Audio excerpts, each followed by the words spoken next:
بعدين انا ما اقدر اطلع وياكم لان امي وابوي نايمين والا استاذن منهم. عندك حق، ما يصير تطلعين من غير اذنهم. والحين ايش تبينا نسوي؟ احنا نحبك ولانك تحافظين علينا وتدارينا، قولي لنا واحنا نسوي مثل ما تقولي. يا شرطة يا لاعب الحلوين، ابيكم تروحون مع اخوانكم علشان تنقذون صديقتي منال وترجعون.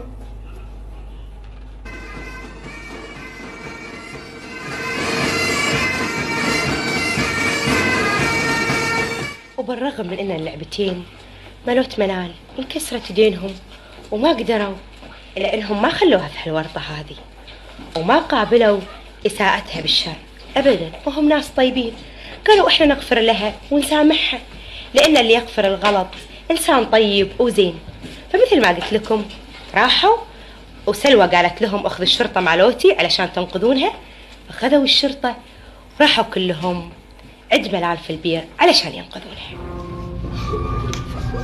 خلاص يا منال، الحين انت في امان. يلا بسرعة ساعدوها. يلا بسرعة، انا ما اقدر اصعد السلم، الحين امي وابوي زعلانين علي. بس لا تخافين ولا تبكين يا منال. انا كنت خايفة انكم تخلون وتروحون عني. ما يصير نخليك يا منال، مهما سويتي فينا، لكن لا تنسين ان احنا شرطة، مهمتنا ان نساعدك ونساعد الناس كلهم وننقذهم من الازمات. عيالي ايش فيك عسى ما اشرب؟